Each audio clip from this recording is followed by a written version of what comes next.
നമസ്കാരം. പുതിയ അച്ഛനമ്മമാരാകുമ്പോൾ നമ്മളെ ഏറ്റവും ടെൻഷൻ അടിപ്പിക്കുന്ന ഒരു കാര്യമാണ് അല്ലേ കുഞ്ഞിന്റെ പൊക്കിൾക്കൊടിയുടെ പരിചരണം. ഒരുപാട് സംശയങ്ങൾ, പലതരം ഉപദേശങ്ങൾ, ഇതെല്ലാം കൂടി നമ്മളെ വല്ലാതെ കൺഫ്യൂഷനിലാക്കും. എന്നാൽ ഇതിന്റെ ശരിയായ ശാസ്ത്രീയ വശം എന്താണ്? ഇന്നത്തെ ഈ വിശകലനത്തിൽ നമുക്കിതിനെക്കുറിച്ച് വളരെ ലളിതമായി സംസാരിക്കാം. ഇത് കേൾക്കുമ്പോൾ ഒരു ഞെട്ടലുണ്ടാവില്ലേ? ഡോക്ടർമാർ തന്നെ പറയാണ് ഏറ്റവും നല്ല പരിചരണം എന്ന് പറയുന്നത് ഒന്നും ചെയ്യാതിരിക്കലാണ് എന്ന്. ഇതാണ് ആധുനിക വൈദ്യശാസ്ത്രം മുന്നോട്ട് വയ്ക്കുന്ന ഏറ്റവും പ്രധാനപ്പെട്ട ആശയം.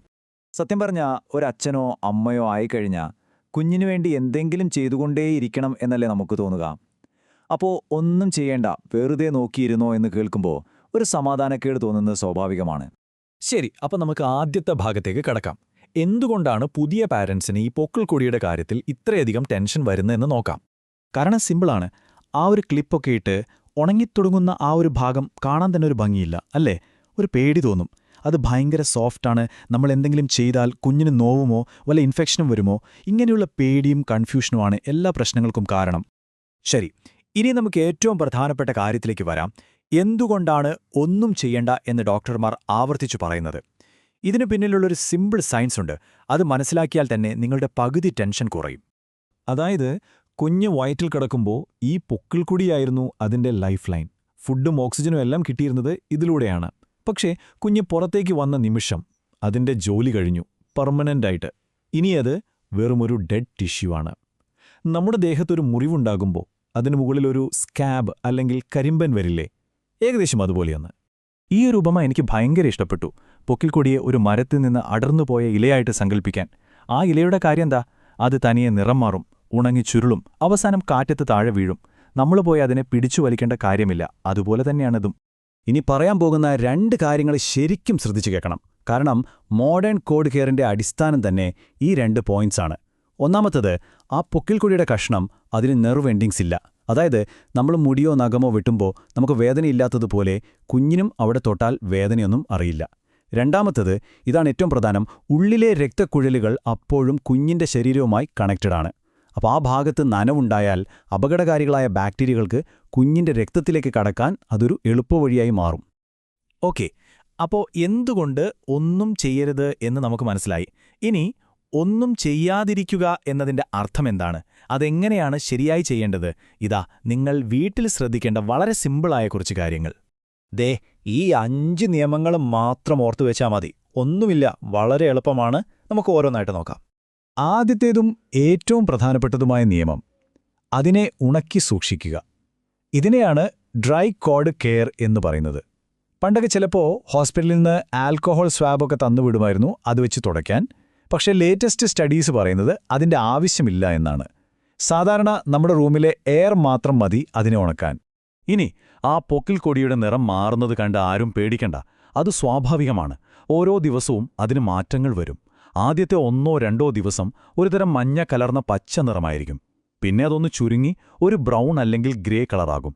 കുറച്ചുകൂടി കഴിയുമ്പോൾ അത് കറുത്ത് കട്ടിയായി ഉണങ്ങിയൊരു കമ്പ് പോലെയാകും. ഇതെല്ലാം അത് ഹീലാവുന്നതിൻ്റെ ലക്ഷണങ്ങളാണ്. മൂന്നാമത്തെ കാര്യം, ഇത് വളരെ പ്രധാനപ്പെട്ട ഒന്നാണ്. കുഞ്ഞിന് ഡയപ്പർ ഇടുമ്പോൾ അതെപ്പോഴും പൊക്കിൾക്കൊടിയുടെ മുകളിൽ കയറി നിൽക്കാതെ അതിന് താഴെയായി 1 ഇഞ്ചെങ്കിലും താഴ്ത്തി മടക്കി വെക്കണം. എന്തിനാണെന്നോ? 1, വായു കിട്ടാൻ. 2, ഡയപ്പറിൽ നിന്ന് മൂത്രമൊന്നും അതിൽ തട്ടാതിരിക്കാൻ. നിങ്ങൾ തുണിയുടെ ലെങ്കോട്ടിയാണ് ഉപയോഗിക്കുന്നതെങ്കിലും ഇതേ കാര്യം ശ്രദ്ധിക്കണം. ഇനി 4ഉം 5ഉം നിയമങ്ങൾ. സാധാരണഗതിയിലെ 5 മുതൽ 15 ദിവസത്തിനുള്ളിൽ ഈ പൊക്കിൾക്കൊടി തനിയെ കൊഴിഞ്ഞു വീഴും. ചിലപ്പോൾ അതൊരു നേരിയ തൊലിയിൽ തൂങ്ങിക്കിടക്കുകയാവും. എന്നാലും ഒരിക്കലും പോയി പിടിച്ചു വലിക്കരുത്. അത് തനിയെ പോവാനുള്ള സമയം കൊടുക്കണം. പിന്നെ അത് കൊഴിഞ്ഞുപോയിട്ട് ഒരു 2 ദിവസം, അതായത് 48 മണിക്കൂർ കഴിഞ്ഞിട്ട് മതി കുഞ്ഞിനെ വെള്ളത്തിലിറക്കി കുളിപ്പിക്കുന്നത്. അതുവരെ സ്പഞ്ച് ബാത്ത്, അതായത് തുണി നനച്ച് തുടച്ചാൽ മതി. അപ്പോൾ സയൻസ് എന്താ പറയുന്നതെന്ന് നമ്മൾ കണ്ടു. ഇനി നമ്മുടെ നാട്ടിൽ തലമുറകളായി കണ്ടുവരുന്ന ചില കാര്യങ്ങളുണ്ട്. മുതിർന്നവരൊക്കെ സ്നേഹം കൊണ്ട് പറയുന്നതായിരിക്കാം, പക്ഷേ അതിൽ ചിലതൊക്കെ അപകടം ക്ഷണിച്ചു വരുത്തുന്നതാണ്. അത്തരം ചില തെറ്റിദ്ധാരണകളും അതിന് പിന്നിലെ യാഥാർത്ഥ്യവും എന്താണെന്ന് നോക്കാം. ഇനി പറയുന്ന കാര്യങ്ങൾ വളരെ സീരിയസായി എടുക്കണം. ഒന്നാമതായി, മഞ്ഞൾപ്പൊടി, വെളിച്ചെണ്ണ, ചാരം, പൗഡർ ഇതൊന്നും പൊക്കിളിൽ ഇടരുത്. ഇത് ഈർപ്പം നിലനിർത്തുകയും ടെറ്റ്നസ് പോലുള്ള മാരകമായ അസുഖങ്ങൾക്ക് വരെ കാരണമാവുകയും ചെയ്യും. രണ്ടാമത്തേത്, പൊക്കിൾ പുറത്തേക്ക് തള്ളിവരാതിരിക്കാൻ നാണയം വെച്ചു കെട്ടുന്നത്. ഇതുകൊണ്ട് ഒരു കാര്യവുമില്ല, കുഞ്ഞിന്റെ സ്കിന്നിന് ഡാമേജ് ഉണ്ടാകുമെന്നല്ലാതെ. മിക്ക ഹേർണിയകളും തനിയെ ശരിയാകും. പിന്നെ അരഞ്ഞാണം. പൊക്കിൾക്കൊടി കൊഴിഞ്ഞുപോയ ശേഷം മാത്രം അരഞ്ഞാണം കെട്ടുക, അതും ടൈറ്റാക്കി കെട്ടരുത്. ഇങ്ങനെയൊക്കെ പറയുമ്പോൾ എപ്പോഴും പേടിച്ച് ജീവിക്കണമെന്നല്ല കേട്ടോ. സാധാരണ എന്താണ്, അബ്നോർമൽ എന്താണ് എന്ന് തിരിച്ചറിയാനുള്ളൊരു ധാരണ നിങ്ങൾക്കുണ്ടാവണം. എപ്പോഴാണ് ഒരു സംശയവും കൂടാതെ ഡോക്ടറെ വിളിക്കേണ്ടത് എന്ന് നമുക്ക് നോക്കാം. ആദ്യം തന്നെ പേടിക്കേണ്ട കാര്യങ്ങൾ എന്തൊക്കെയാണെന്ന് പറയാം. പൊക്കിൾക്കൊടി കൊഴിഞ്ഞു വീഴുമ്പോൾ അവിടെ 1-2 തുള്ളി ഉണങ്ങിയ രക്തം കാണുന്നത്, അല്ലെങ്കിൽ പശ പോലെയുള്ള ചെറിയ മഞ്ഞ നിറത്തിലുള്ളൊരു ദ്രാവകം കാണുന്നതൊക്കെ തികച്ചും നോർമലാണ്. അത് മുറിവ് ഉണങ്ങുന്നതിന്റെ ഭാഗമാണ്. പക്ഷേ ഇങ്ങനെ ഒരു കാര്യം ശ്രദ്ധിച്ചാൽ ഉടൻ ഡോക്ടറെ വിളിക്കണം. പൊക്കിളിന്റെ ആ കുഴിയിൽ നിന്ന് ചുറ്റുമുള്ള വയറിലെ തൊലിയിലേക്ക് ഒരു ചുവന്ന വലയം പടരുന്നതുപോലെ തോന്നുന്നുണ്ടെങ്കിൽ, അതായത് ഏകദേശം 1/2 സെന്റിമീറ്ററിൽ കൂടുതൽ വീതിയിൽ ചുവപ്പും നീരും കാണുന്നുണ്ടെങ്കിൽ, അത് ഓംഫലൈറ്റിസ് എന്നൊരു സീരിയസ് ഇൻഫെക്ഷന്റെ ലക്ഷണമാകാം. ഇതുകൂടാതെ മറ്റു ചില അപകടസൂചനകളുമുണ്ട്.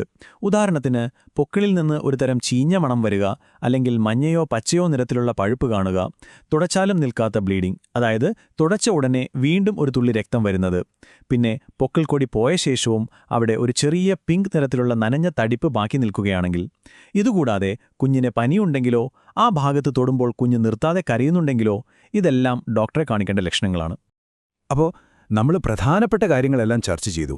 പേടിക്കേണ്ട കാര്യങ്ങൾ, ശ്രദ്ധിക്കേണ്ട കാര്യങ്ങൾ, മിഥ്യാധാരണകൾ എല്ലാം.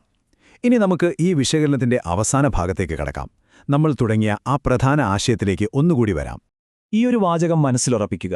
നിങ്ങൾ പൊക്കിൾക്കൊടിയിൽ ഒന്നും ചെയ്യാതിരിക്കുമ്പോൾ നിങ്ങൾ വെറുതെ ഇരിക്കുകയല്ല, മറിച്ച് നിങ്ങളുടെ കുഞ്ഞിന്റെ ആരോഗ്യത്തിനു വേണ്ടി ശാസ്ത്രീയമായി ചെയ്യാൻ കഴിയുന്ന ഏറ്റവും അഡ്വാൻസ്ഡും ഏറ്റവും സുരക്ഷിതമായ കാര്യമാണ് നിങ്ങൾ ചെയ്യുന്നത്.